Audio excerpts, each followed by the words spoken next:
Battery run out. Oh, now it's charged. Good. Let's continue. Hey guys, I am the Born Again Christian and Tibo is my name. So here's for part 2. So what was the last thing I said?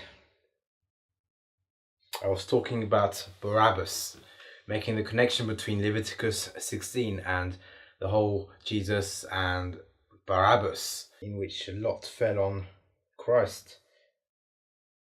It is written, Aaron shall bring the goat, so Aaron shall bring, then we have the Aleph Tav again, the goat upon the Lord, upon which the Lord's lot fell, and offer him for a sin offering.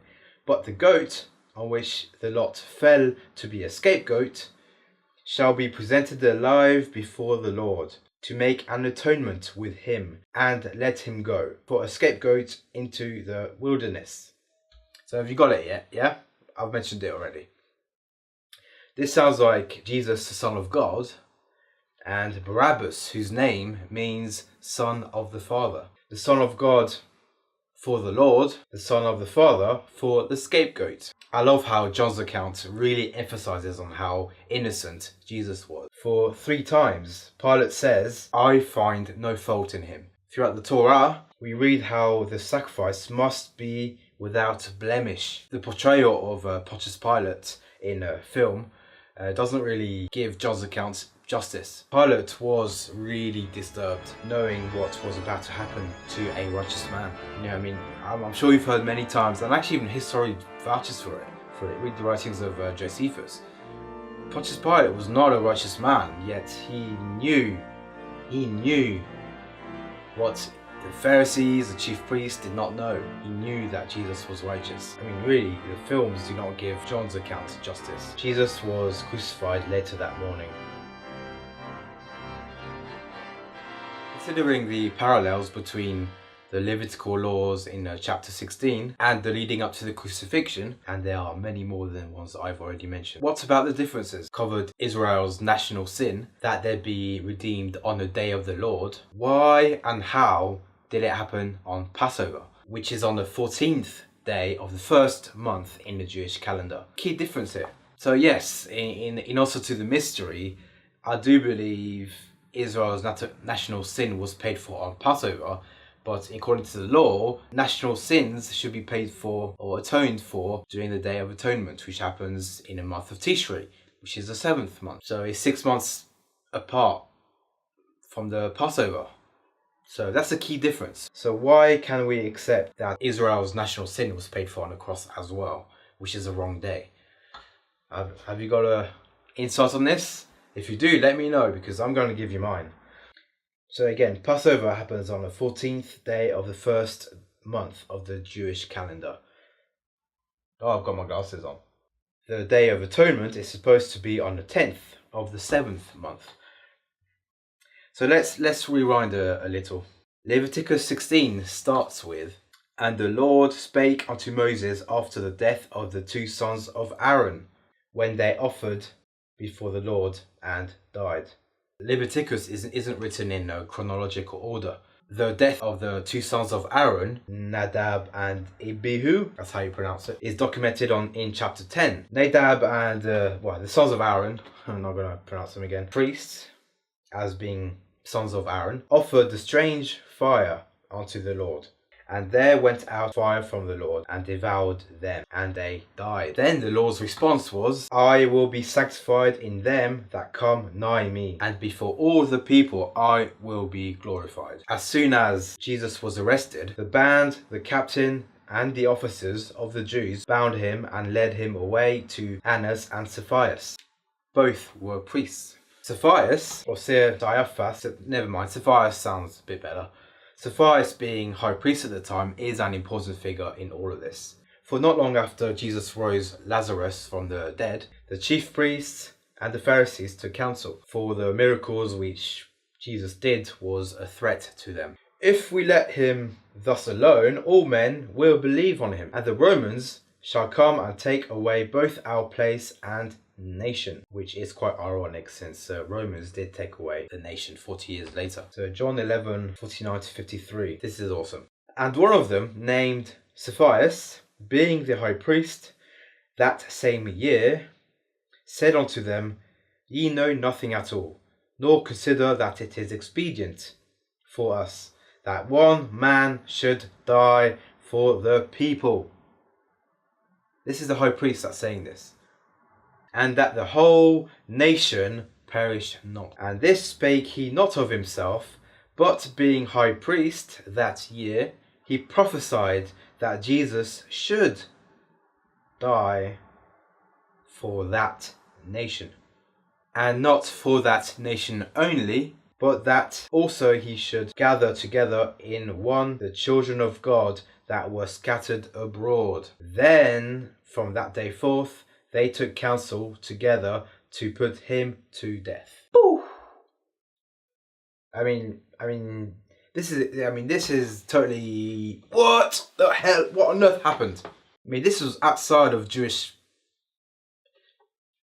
This was outside of Jewish ways that a human being could be a sacrifice for a nation. That, I mean, of course, he did not speak of himself. He prophesied without realizing, I suppose. This spake he not of himself, but being high priest that year, he prophesied. So honestly, it was God manifesting through that high priest. So Jesus dying for the sins of the nation, and as prophesied, more including for the children of God that are scattered abroad.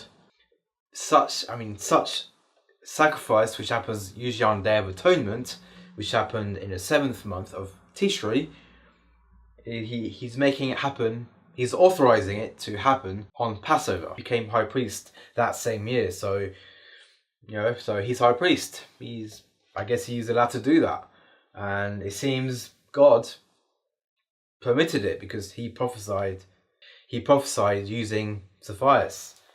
So God, speaking through the high priest of the time, to select Jesus, Yeshua HaMashiach, as sacrifice for the Jewish people and the Jewish nation. So like I said, having a human sacrifice on behalf of the nation was not Jewish practice. However, they all agreed to fulfill what the high priest said. When Pilate came into the scene after Jesus' arrest, he tells the Jews, Take ye him and judge him according to your laws. So according to your law. But the Jews responded, It is not lawful for us to put any man to death. I mean, the truth is, and some of you probably already know this, many Jewish and Roman laws were already broken to get Jesus up to that point. Something like 22 laws in total were broken to put Jesus on the cross. But we can look at that another time. When Pilate saw that he could prevail nothing, but that rather a tumult was made, he took water and washed his hand before the multitude, saying, I am innocent of the blood of this just person. That's coming from Pilate. See ye to it. Then answered all the people and said, His blood be on us and on our children. That's deep. The Jews cursed their own children. Then released he Barabbas unto them. And when he had scourged Jesus, he delivered him to be crucified. And he that let go the goat for the scapegoat, so Barabbas, that's a parallel, shall wash his clothes and bath his flesh in water. That's Leviticus 16. So can you see the parallels here? Jesus fulfilled the Day of Atonement, which typically you wouldn't expect it to be fulfilled on Passover. But it was, and I guess as Christians, it's important to not just, know something happened on Passover in 30 AD, but the reasons behind it, why and how, because it was not supposed to. A sacrifice for the nation was not supposed to be on Passover, but it happened because when Jesus returns, it will be to redeem Israel. God is for Israel. Still today, I don't care what the media says. God is for Israel. You could read it throughout the Tanakh. God is for Israel. There will be a time when many, if not all, Gentile nations will be surround Jerusalem. And things we see in the media, the UN, the media bashing Israel, that's all a forerunning. It's all preparing people of every respective nations to turn their backs on Israel. Because, nations can't simply send their army to invade a country without people protesting. So really, they have to first brainwash the citizens of the country, the media, and so then it'll be, yeah, let's invade. But no, God is for Israel, and when God returns, I don't care. Even a lot of Christians will be for wherever you're from, their respective nations, to go to war against Israel because of all the genocide and all the whatever words they repeat from media, which most of them are lies. I'm sure they're not perfect, but I just don't take the word of the mainstream sources for anything bad they do, because it's very one-sided. And we could study the second coming further another time, but when Jesus returns, he's going to be, it's for war, and he's going to have an army coming with him, an army. It's going to be scary. And many nations are going to be destroyed, armies. So honestly, if you're a Gentile, or I'm a Gentile, but if you're thinking of joining the army, you probably don't want to do that, because you will be forced to go to fight against God. Although that's before his second coming, you'll find yourself against Jesus Christ, because when he returns, the army is going to be, it's gone, destroyed. But I think it's important to know why and how the Feast of Atonement, the Day of Atonement, was fulfilled on Passover. Because usually, like the Passover was fulfilled on the cross in 30 AD, which happened also on Passover, why is it not the same on the Day of Atonement? But there's a reason. I gave you the reason. It's because it was authorized through the high priest of the time, and it actually was God who prophesied through the high priest of the time. Anyway, to be continued. Leviticus is a great book. Leviticus really comes to life when you make the parallels between chapters and laws with the Gospels. That's when it comes to life, because you can see, yeah, I can see Jesus fulfilled that. He fulfilled that. That will be fulfilled. Not yet, but will be. There are lots of laws, and that's why I love Leviticus. It's exciting when you can make the connection between the laws and Jesus Christ. What does the law of Leviticus, which is so hard for a lot of us to read, how that relates to our Savior? It's really amazing. It really is. And but we will continue in the future. I hope you've enjoyed this Bible study. Let me know what you think in the comment section. Let me know even if you disagree. I'd like to know. This was not a Bible study. This was a kingdom study. So if you like this video, like, share, and subscribe, because there's a lot more kingdom studies to come. I love you, and God bless.